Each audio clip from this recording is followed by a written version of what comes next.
Ayahnya berkata, "Top, kembalilah kuliah. Papa akan membiayai kuliahmu. Berbisnis itu tidak semudah yang kamu bayangkan, Top." Namun Top mengembalikan uangnya dan berkata, "Saya bukan karyawan, Pak." Halo teman-teman, balik lagi bersama saya Ufa Lutfiana di program acara Ngopi, ngobrolin film. Buat Sobat Bisnis Hack, jangan lupa like, subscribe, dan nyalakan tombol notifikasi. Kali ini saya akan membahas film yang berjudul The Billionaire. Film ini menceritakan tentang Top, seorang pecandu game yang memiliki ambisi menjadi pengusaha muda. Bermula dari ia gemar bermain game, lalu ada salah satu lawannya yang tertarik untuk membeli senjata milik Top. Setelah mereka deal dengan harganya, Top mencairkan uangnya melalui bank. Top juga membeli mobil dari hasil jeripayanya. Namun suatu ketika, ayah Top mempertanyakan uang yang ia dapat sumbernya dari mana. Top menjelaskan bahwasanya uang tersebut didapat dari penjualan senjatanya via game. Ayahnya menentang keras Top untuk menghambur-hamburkan uang dan membuang waktunya untuk hal yang tidak berguna seperti bermain game. Namun Top tak mendengarkan perkataan ayahnya. Keesokan harinya, Top pergi untuk membeli DVD player. Lalu ia pulang dan mengecek akun gamenya. Dia berencana menjual senjatanya yang lain. Namun yang terjadi justru sebaliknya. Akun Top malah dihapus karena dinilai melakukan transaksi ilegal yang melanggar. Secara bersamaan, hari itu Top juga membuka hasil seleksi kuliahnya yang menyatakan bahwasanya Top tidak diterima. Top sedikit terpuruk, apalagi ketika kedua orang tuanya bertanya. Namun, Top berusaha menghibur dirinya. "Top diterima mah, tapi di universitas swasta, hehehe." Lalu ayahnya menyambar kalimat Top. "Papa cuman mau kamu kuliah di negeri, nggak mau tahu." Ibu Top berusaha membujuk ayahnya untuk tetap membiayai Top kuliah meskipun di swasta. Namun ayahnya tetap bersikeras untuk tidak mau membiayainya. Melihat orang tuanya berkelahi membuat Top semakin bersemangat untuk mewujudkan mimpinya menjadi pengusaha muda. Dari sana, ia memiliki ide untuk menjual DVD tersebut. Ia mempraktekkan ke keluarganya perihal fitur yang dimiliki DVD tersebut, namun yang ia dapat malah DVD yang rusak. Top kembali ke toko kemarin untuk mengembalikan 50 unit DVD yang telah ia beli, namun sang penjual berkata, DVD ini tidak memiliki garansi. Top marah, mengapa ia tak memberitahunya dari awal. Top merasa ditipu dan mengalami kerugian yang cukup besar. Lalu ia bergegas pulang dan mendapati ayahnya di jalan. Ia mengajak ayahnya untuk pulang bareng. Selama di mobil, ayahnya berkata, "Top, kembalilah kuliah. Papa akan membiayai kuliahmu. Berbisnis itu tidak semudah yang kamu bayangkan, Top." Namun Top mengembalikan uangnya dan berkata, "Saya bukan karyawan, Pak." Suasana jadi hening. Top langsung memikirkan cara untuk bertanggung jawab atas kalimatnya tadi. Top menjual jimat miliknya untuk membayar kuliah. Kemudian Top merasakan bosan ketika berada di dalam kelas. Ia memutuskan untuk membolos. Lalu, saat membolos, ia menemukan alat pembuat kacang otomatis. Lalu ia membeli alat tersebut. Hal itu membuat perjalanan bisnis kedua Top dimulai. Pada awalnya, kedua orang tua Top sangat marah ketika melihat Top pulang membawa alat pembuat kacang otomatis. Namun lagi-lagi, ibunya selalu mendukung apapun yang Top lakukan. Kemudian Top meriset dari toko kacang ke toko kacang lain untuk menanyakan cara-cara manual memasak kacang. Mencari resep agar dapat rasa kacangnya enak. Lalu ia praktekkan menggunakan alat yang ia miliki. Dari percobaan pertama, biasa saja. Percobaan kedua, gagal. Percobaan ketiga, gagal. Hingga suatu ketika, ia mencoba membuatnya lagi, dan baru kacang buatannya terasa enak dan berbeda. Terlihat saat ia menawarkan ke ibunya dan juga teman ayahnya. Dan mereka berkata, "Kacangnya kok bisa enak sekali ya? Ini resepnya apa nih? Siapa yang buat? Belinya di mana?" Hal tersebut membuat Top sangat senang. Dan tanpa basa-basi, ia mencari ruko yang ada di mall untuk menjajakan kacang buatannya. Sehari, 2 hari, hingga berhari-hari.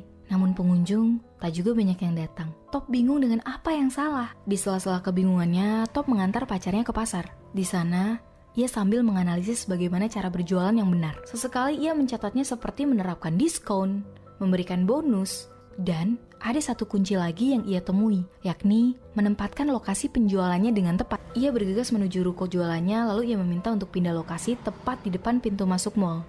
Namun, hari berganti hari, penjualannya masih juga sepi. Lalu Top kembali kuliah.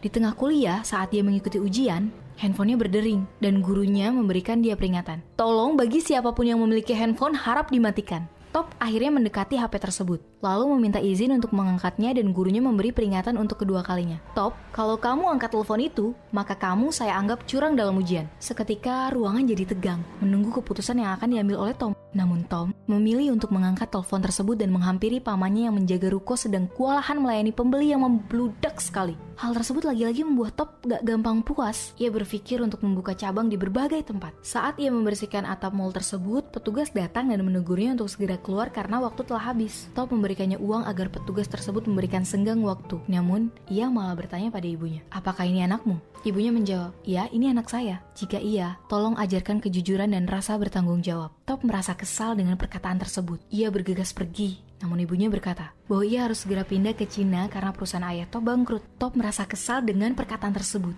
Top sangat terpukul sekali karena ia tidak diajak berdiskusi dan keputusan mereka yang akan segera pindah ke Cina. Ibunya terdiam dan menatap Top. Dia berkata, "Kita cuma tidak mau membuatmu sedih dan kecewa, Top." Lalu Top menegaskan ke ibunya, "Kita pasti bisa, Bu. Kita pasti bisa. Kita hanya perlu sedikit waktu lagi untuk bangkit. Percayalah, Bu. Saya pasti akan membantu keluarga kita. Saya janji akan bekerja keras. Tidak ada masalah yang tidak bisa diselesaikan, Bu." Ketika mereka hendak pergi ke Cina, Top kebingungan. Dan seketika, ia memutuskan untuk memilih tidak pergi dan memutuskan untuk tinggal bersama pelayannya yang sudah ia anggap sebagai paman yang sangat setia dan selalu mendampingi dia. Pada saat Top hendak membuka banyak cabang, namun hal tersebut mengalami kendala terkait perluasan perdagangan dan rukonya sudah ditempati yang lain. Kemudian suatu hari saat ia sedang berjalan bersama pacarnya, dia mencicipi nori, rumput laut kering. Ia merasa rasanya unik dan enak. Dan ia menyadari bahwasanya tempat penjual jajanan tersebut berada di tempat yang terpencil. Sehingga, ia memiliki kesempatan yang besar jika mengambil peluang usaha tersebut. Lalu Top memutuskan untuk menjual semua gerai kacangnya untuk memulai bisnis barunya, yakni berjualan nori.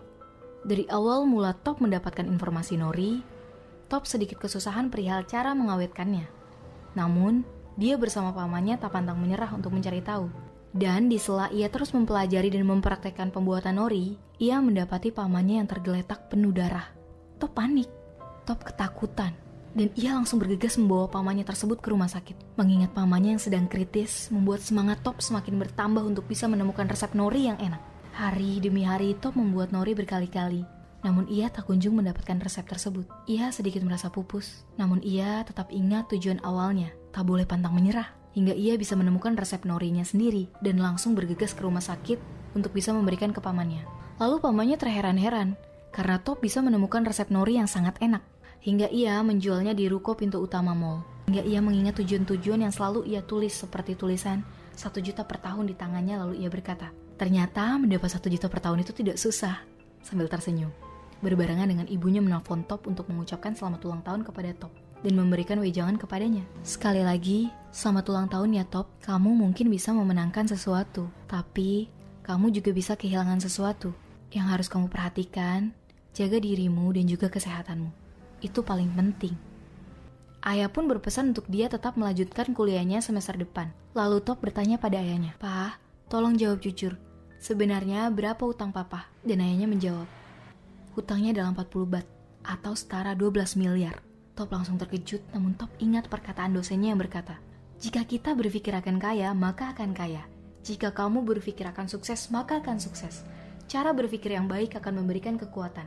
Jadilah pribadi yang selalu optimis dan berpikir positif." Ia terus mengulang-ulang materi pelajaran kuliah yang ia rekam, perihal strategi hutan rimba. Lalu ia memiliki ide untuk dapat memasarkan produk nori miliknya di salah satu minimarket. Namun, ketika ia menemui manajer pengelola minimarket, produknya langsung ditolak mentah-mentah. Perihal packagingnya yang terlalu besar dan tidak menarik. Harganya juga yang terlalu mahal. Dan dia berkata bahwa produk Top itu belum siap jual. Namun Top tidak berhenti sampai di situ saja. Ia berusaha memperbaiki desain dari kemasannya lalu kembali menemui manajer pengelola minimarket tersebut. Sesampainya di sana, resepsionis mengatakan bahwa agenda sang manajer sangat padat untuk hari ini. Top memutuskan untuk menunggu. Di sela ia menunggu, ia memperhatikan kegiatan pemilik minimarket sampai ia kesal dan berkata kepada resepsionis, "Saya sudah tidak bisa lagi menunggu. Saya tahu pemilik minimarket sedang tidak sibuk rapat." Ia lalu bergegas pergi. Ketika menaiki lift, ia bertemu dengan satpam dan berencana memberikan produknya kepada dia. Silih berganti, satu persatu orang-orang memasuki lift dan bertanya perihal produk yang ditinggalkan Top. Kemudian ia menanyakan kepada satpam, "Ini produk siapa, Pak?" Lalu satpam menjawab, "Tadi ada yang meninggalkannya di sini." "Saya boleh bawa, Pak?" "Ambil saja, Kak." Semua orang yang menikmati produk Top sangat tertarik hingga tiba sang manajer harus keluar kantor untuk rapat. Ia menaiki lift dan menemukan produk Top. Dari sana, Top diberikan kesempatan untuk bekerja sama. Namun, lagi-lagi Top memiliki kendala perihal inspeksi dan GMP atau Good Manufacturer Practice sebagai standar produksi pangan olahan yang baik, yang akan dilakukan oleh pemilik minimarket. Top berpikir perihal bagaimana cara memasarkan produk baru ini tanpa harus membuka banyak toko yang menghabiskan banyak waktu dan tenaga. Lalu bersamaan dengan kekasihnya yang mencari keberadaan Top dan sangat marah terhadapnya perihal Top yang tidak memberitahu tentang apa yang terjadi, seperti rumahnya yang disita oleh bank. Namun Top berkata dengan lantang, "Aku tahu kamu sangat malu kan karena aku tidak melanjutkan sekolah dan tidak seperti anak-anak kebanyakan. Sudahlah, buat apa jika ada kamu namun kamu tak mempercayaiku dan hanya bisa berpikiran seperti mereka?" Top memiliki dua beban yang sangat berat. Pertama, menyiapkan produk nori untuk bekerja sama dengan 7-Eleven juga putus cinta dengan kekasihnya. Lagi-lagi, Top tidak membiarkan untuk larut dalam kesedihan. Ia bangkit dan menjadikan ruko papanya yang disita oleh bank sebagai pabrik. Kemudian, ia mendapat kabar dari 7-Eleven bahwa produknya disetujui untuk bekerja sama. Top sangat senang sekali. Ia menyiapkan produk tersebut untuk dapat disalurkan ke 7-Eleven. Hingga pagi tiba, pamannya membangunkan Top dan berkata, "Top, ayo Top, waktunya hampir tiba." Sesaat pamannya sedang sibuk membantu memindahkan produk nori ke dalam mobil box. Top menghampiri dan memeluk pamannya dengan erat dan berkata, "Terima kasih banyak paman. Terima kasih banyak sudah selalu menemani Top. Ini adalah kesempatan terakhir." Top janji jika ini gagal lagi, Top janji akan jadi anak yang baik. Akan jadi anak yang tak keras kepala lagi dan melanjutkan kuliah seperti apa yang orang tua Top mau. Lalu ia berangkat menuju 7-Eleven. Sesampainya di sana, ia malah mendapat masalah lagi, perihal kedatangannya yang terlambat 1 jam. Namun, ia memohon dan kepala gudang memberikannya kesempatan karena tidak tega melihat Top yang mimisan. Top sangat senang sekali dan langsung menelpon orang tuanya sambil berkata, "Halo Pak, Ma, sekarang kalian sudah bisa pulang," sambil menampakkan mata berkaca-kaca. Hal tersebut membuat produk Top dapat dikenal dan produksi Top semakin banyak. Ia kini memiliki 2.500 karyawan dan mengekspor produknya ke lebih dari 6.000 cabang di 27 negara. Poin inspiratif pada film ini yakni ketika kita memiliki usaha, tetaplah berpikir positif dan tanamkan optimisme pada usaha kita. Karena dengan berpikir yang baik akan memberikanmu kekuatan dan membantumu mencapai tujuan. Wah, kalian udah pernah nyoba produknya Top belum nih? Namanya Thai Kainoi. Udah ada di minimarket terdekat loh. Gimana pendapat kalian? Sebutkan satu sifat Top yang ingin kalian tiru di kolom komentar ya. See ya!